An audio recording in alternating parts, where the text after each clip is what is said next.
Gente, bom dia! Então agora nós vamos para a nossa aula de ciências, ainda com o nosso módulo 2.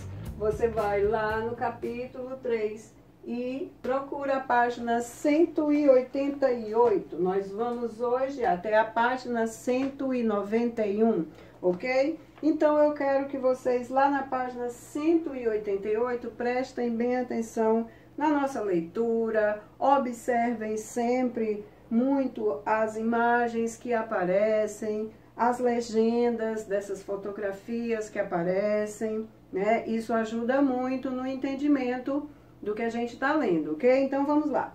Veja a seguir onde podemos encontrar água doce nos ambientes. Água da superfície da Terra. A água doce, ela pode ser encontrada na superfície terrestre, em rios, lagos e córregos. A maior parte da água doce que utilizamos em nosso dia a dia, no nosso cotidiano, vem de rios e lagos.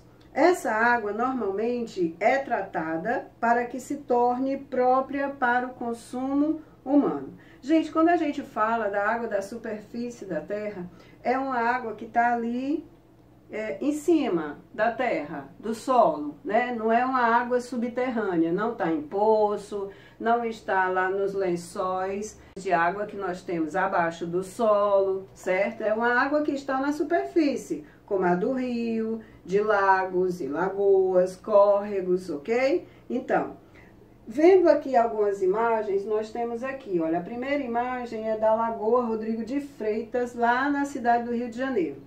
Aquela parte lá do outro lado é o mar, mas essa aqui no meio, olha, é uma lagoa. Em seguida, logo do lado, nós temos aqui uma imagem do Rio Amazonas, certo? São águas que ficam na superfície terrestre, ok?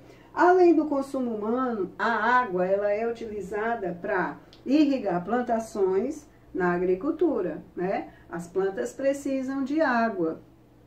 E não chove o ano inteiro em algumas regiões, certo?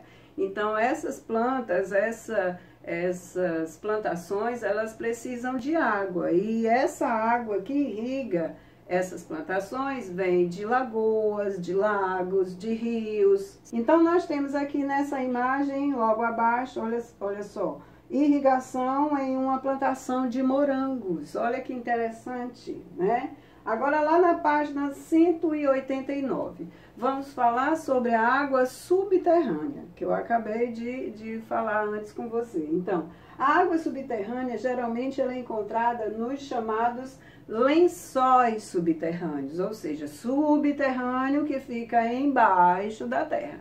Os lençóis subterrâneos são regiões do subsolo onde a água da chuva que penetra no solo se acumula, formando um reservatório subterrâneo. Em geral, o ser humano ele tem acesso às águas subterrâneas por meio de poços e também pelas minas de água. Aqui nós temos, olha, um exemplo de um poço artesiano em Campo Limpo Paulista, lá em São Paulo. Olha só, fotografia de um poço que retira a água do subsolo.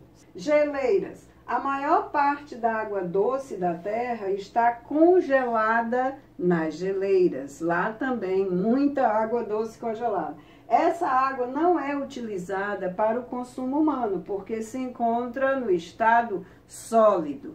Gelo no estado sólido. A água doce também está presente no solo, né? Na terra, no ar, nas plantas, nos seres humanos e em outros animais. Nós temos água dentro do nosso corpo, os animais têm água dentro do corpo também, ok? Então, aqui uma foto, olha só, de uma geleira lá em Perito Moreno, na Patagônia, Argentina. Olha só, né? O mundo branco de geleira, muito interessante. Gente, então agora, depois dessa explicação, eu quero que vocês façam a página 190, depois a página 191, para a gente encerrar a nossa aula de hoje, ok? Então, daqui a pouco a gente volta para a correção. voltando para a correção, vamos lá. Atividades, questão 1, da página 190. A fotografia abaixo, essa fotografia aqui, olha, mostra a foto do rio Ceará-Mirim, local onde suas águas se encontram com as águas do mar do Oceano Atlântico em Extremoz, no Rio Grande do Norte. Escreva nos locais indicados, olha, na fotografia, se a água é salgada ou doce. Nós temos uma seta que vem lá do mar para o primeiro quadrinho. Então, lá a água é salgada, ok? No primeiro quadrinho você vai colocar salgada, água salgada. Depois nós temos uma setinha, um tracinho amarelo que vai aqui, ó, indicando o rio. Então, no rio a água é doce. Primeiro quadrinho, salgada, no segundo, doce, ok? Vocês identificaram aonde tem água salgada e aonde tem água doce, ok? Então, agora na segunda questão, ele diz o seguinte: você vai escrever em cada situação a atitude que contribui para economizar água. Nós temos aí a situação A, a situação B, a situação C e a situação D, onde você deve observar com bastante atenção para poder saber que tipo de contribuição cada atitude aí serviu para economizar água. Então, vamos lá. Lá na atitude A, você está vendo aqui, olha, não tem ninguém, né? Mas mostra que tem uma calha, é algo que recebe a água do telhado e não desperdiça, leva essa água para algum lugar. No caso aqui, tem um tanque, uma cisterna que recebe essa água, água da chuva, e essa água vai servir para muitas coisas. Então, armazenar a água das chuvas em cisternas é a situação A, certo? Na B, você está vendo que alguém está escovando os dentes, ok? E a torneira está fechada. Então, essa é uma atitude. Manter a torneira fechada ao escovar os dentes. Fala sério, tem gente que esquece de fazer isso, não é mesmo? De fechar a torneira enquanto está escovando os dentes? Então, vamos lá. Lá na C, qual é a situação C? Na situação C, o que que nós devemos fazer aqui? Ele está, olha, com o chuveiro, né?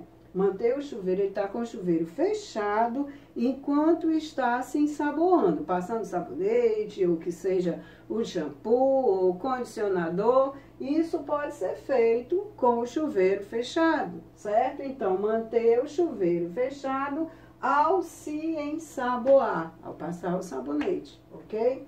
Lá na situação D, olha só, você vê alguém com a máquina de lavar, a água da máquina de lavar, o caninho, você tá vendo, tá passando pro tanque, né? Isso quer dizer que a água da máquina de lavar, ela não está indo pro ralo, não está indo pro esgoto, ela vai ser reutilizada, ou seja, vai ser utilizada novamente. Tia, para que serve essa água? Mas lavou roupa, a água já está suja. Gente, ela vai poder servir para lavar uma calçada, para poder lavar o quintal, se o seu quintal for de cimento, acimentado. Ela vai servir, se for uma água só de enxágue, ela vai servir para colocar até no jardim, certo? Vai servir para muitas outras coisas, para lavar um banheiro, ok? Então, lá na situação D, é reutilizar a água da máquina para outras atividades.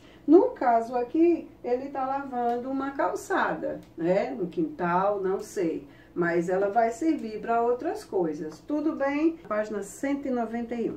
Questão 3. Diz assim: o aquífero Guarani é um grande reservatório de água subterrâneo que atinge parte da Argentina, do Brasil, do Paraguai e do Uruguai.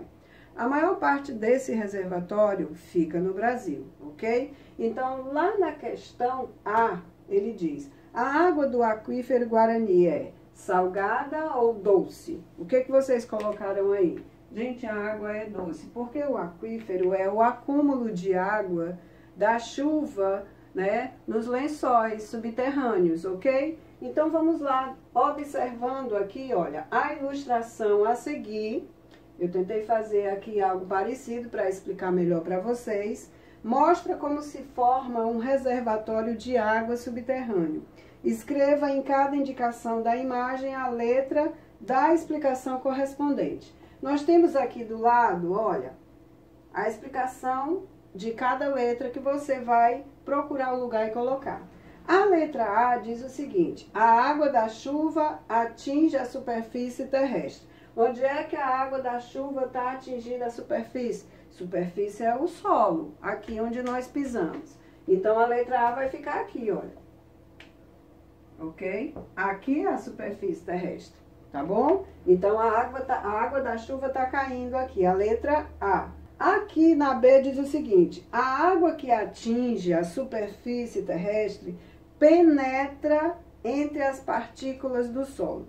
Vocês estão vendo aqui, é como se essa montanha, ela tivesse partida ao meio, ok? E aqui nós estamos vendo o interior da montanha, a parte de dentro. E é como se a água estivesse infiltrando no solo, na terra, tudo bem? Então, essa é a letra B. Mas na letra C, lá embaixo, nós temos o seguinte: ao atingir uma camada de rochas impermeáveis no subsolo, a água que atravessou o solo, olha, essa água que caiu aqui, ela fica toda aqui, olha. Isso aqui é um lençol subterrâneo. É um lençol de água, por isso nós chamamos lençol, certo? Isso aqui é um lençol. Quando ele atinge uma camada do solo impermeável, né? Uma camada onde a água não consegue infiltrar, passar, então fica esse lençol de água aqui. Então, a letra C vai ficar aqui. A explicação da letra C: ao atingir uma camada de rochas impermeáveis no solo, a água que atravessou esse subsolo aqui, olha, a água que atravessou o solo fica acumulada, formando esses reservatórios aqui. Na questão C, ele pede que você explique, com as suas palavras, como a água do aquífero Guarani pode ser coletada para a utilização do ser humano. Como nós podemos tirar a água desse lençol aqui? Isso aqui é o solo, olha, o solo, certo? Como nós podemos tirar essa água aqui para poder utilizar, né? Para utilizar, para irrigar, para beber, para utilizar água. Como nós, seres humanos, podemos utilizar, retirar essa água desse lençol, desse reservatório aqui. Então, aqui eu coloquei o seguinte: você pode colocar a sua resposta com palavras diferentes, mas que tem a mesma ideia. Os seres humanos podem construir os poços artesianos para ter acesso à água do aquífero Guarani. Lá no início a gente falou, né, em poços de águas. Poços são buracos, exatamente buracos que são perfurados até encontrar esse lençol. Quando é encontrado esse lençol de água subterrâneo, é colocado cano e depois também é colocado um motor ou algo que sugue essa água, que puxe essa água, ok? Então, essa é a questão 3, a B e a C. Lá na questão D diz o seguinte, que uma das ameaças ao aquífero Guarani é a contaminação da água causada principalmente pelas atividades agrícolas e industriais. E pede que você converse com seus colegas sobre de que maneira essas atividades podem contaminar o aquífero Guarani. Já que estamos separados, vamos conversar aqui mesmo, tudo bem? Como essa água, gente, que está aqui, ela pode ser contaminada? No caso aqui, por atividades agrícolas e industriais, como eles falam. Nós sabemos que as indústrias, elas despejam nos rios e no solo grande parte de coisas que elas não vão mais reutilizar, como tintas, produtos químicos, tóxicos. Então, esses produtos, se eles conseguirem penetrar aqui, esse solo, essa camada de solo, ele vai contaminar essa água, né? Geralmente, produtos químicos que não são suportáveis pelos seres humanos e podem contaminar essa água aqui. E nas atividades agrícolas, tia, como alguém pode contaminar a água com a atividade agrícola? Gente, algumas atividades agrícolas, como colocar algum pesticida, alguns produtos que os agricultores utilizam para exterminar algumas pragas, como formigas, moscas, lagartas, certo? Então, é utilizado produtos químicos muito fortes para poder acabar com essas pragas. E utilizando isso nas plantas, quando as plantas são irrigadas, esses produtos químicos, eles conseguem ultrapassar essa camada de solo e chegar até o lençol subterrâneo e contaminar essa água subterrânea aí. Encerramos aqui então a nossa aula de ciências na página 191. Então até a próxima. Tchau, tchau.